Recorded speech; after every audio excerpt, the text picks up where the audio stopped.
History is not only written by the victors, it is also remembered through the lens of those who caused the greatest suffering. Across centuries and civilizations, certain individuals have left behind legacies so dark, so devastating, that their names have become synonymous with cruelty, betrayal, and moral collapse. These are not simply people who made mistakes or poor decisions.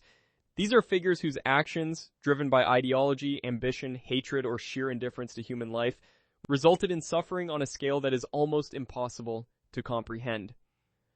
Understanding why these individuals are so universally despised is not about celebrating their infamy. It is about confronting the darkest chapters of human history so that we never repeat them. The people on this list were not born monsters. They were shaped by circumstances, choices, and unchecked power. And that perhaps is the most terrifying truth of all, that ordinary human beings are capable of extraordinary evil. From genocidal dictators to religious extremists, from war criminals to architects of systemic oppression, these figures represent the very worst of what humanity has produced.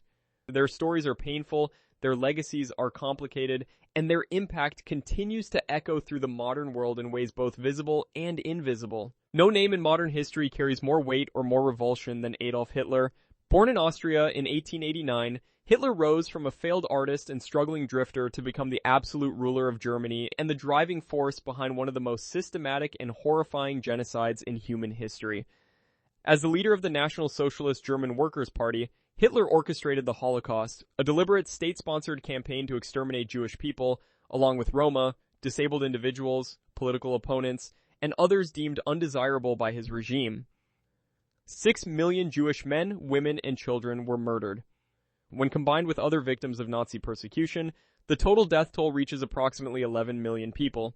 Beyond the Holocaust, Hitler's aggressive expansionist policies ignited the Second World War, a conflict that claimed the lives of an estimated 70 to 85 million people worldwide, roughly 3% of the entire global population at the time. His ideology of racial superiority, extreme nationalism, and violent anti-Semitism did not emerge in a vacuum. It was carefully constructed, politically weaponized, and enthusiastically embraced by millions. That complicity makes his story not just a tale of one man's evil, but a warning about what happens when hatred becomes policy and silence becomes participation. While Hitler's name is perhaps more universally recognized, Joseph Stalin's death toll rivals and by some estimates surpasses it. As the General Secretary of the Communist Party of the Soviet Union and the nation's de facto leader from the mid-1920s until his death in 1953, Stalin ruled through terror, paranoia, and absolute control. His policies of forced collectivization led to the Holodomor, a man-made famine in Ukraine that killed between 3 and 5 million people. His Great Purge of the 1930s saw hundreds of thousands executed and millions more sent to brutal labor camps known as the Gulag, where countless people perished from starvation, exhaustion, and exposure. Estimates of the total number of deaths directly attributable to Stalin's policies range from 6 million to 20 million people, depending on the methodology used. Stalin did not simply kill his enemies, he killed his allies, his generals, his friends, and anyone who posed even a theoretical threat to his authority. He dismantled families, erased histories, and rewrote reality to suit his narrative.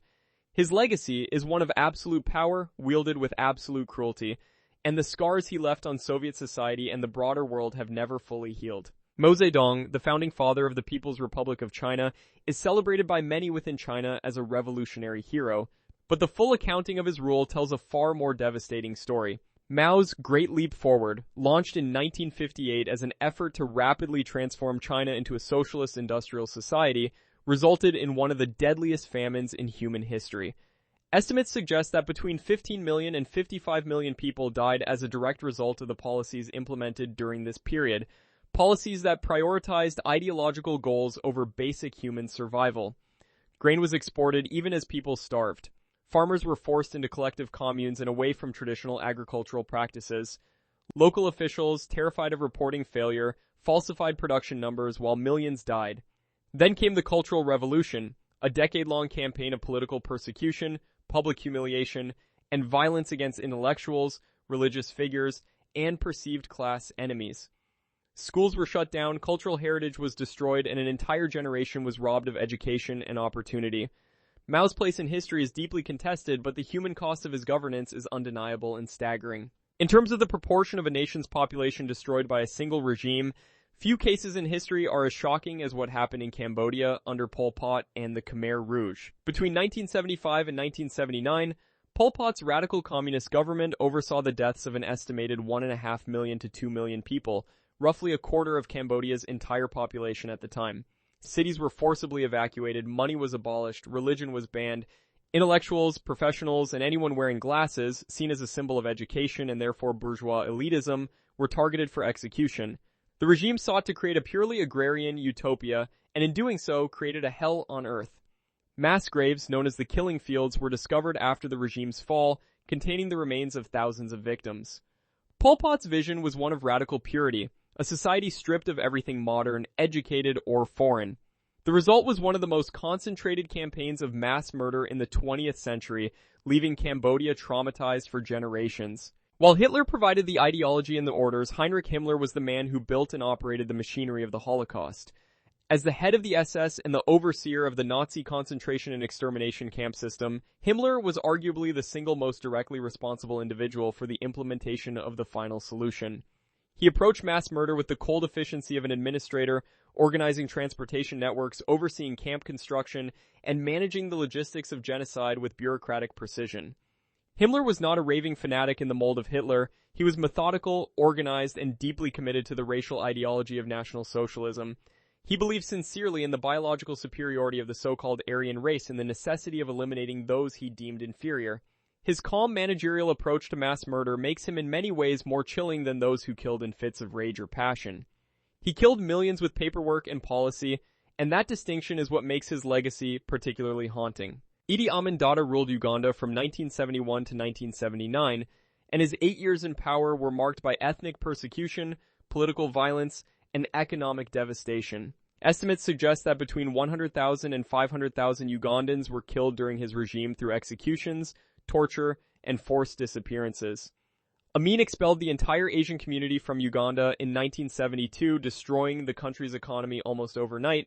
He declared himself president for life, awarded himself military honors he had not earned, and cultivated an international image of buffoonery that masked the brutal reality of his rule. His secret police, the State Research Bureau, operated torture chambers and carried out killings with impunity. Amin's reign is a stark reminder that authoritarian cruelty does not always come dressed in the grand ideological costumes of fascism or communism. Sometimes it arrives in the form of a charismatic, unpredictable strongman who uses fear and violence to maintain absolute control. Looking across the lives and legacies of these individuals, certain patterns emerge with disturbing consistency. Nearly all of them rose to power during periods of social instability, economic hardship, or national humiliation. Nearly all of them offered simple answers to complex problems, scapegoating minority groups, promising national greatness, and positioning themselves as the singular solution to their nation's struggles. And nearly all of them were enabled, at least initially, by populations who either supported them actively or failed to resist them effectively. The lesson history offers is not simply that evil people exist. The lesson is that evil systems require participation, silence, and institutional failure to thrive. The guards who operated the camps, the officials who signed the orders, the citizens who looked away, that they are all part of the story. Hatred on this scale does not emerge from nowhere. It is cultivated, normalized, and eventually institutionalized. Remembering these figures and the suffering they caused is not an act of morbid fascination. It is an act of moral responsibility. Because the moment we stop studying the worst of history is the moment we become most vulnerable to repeating it.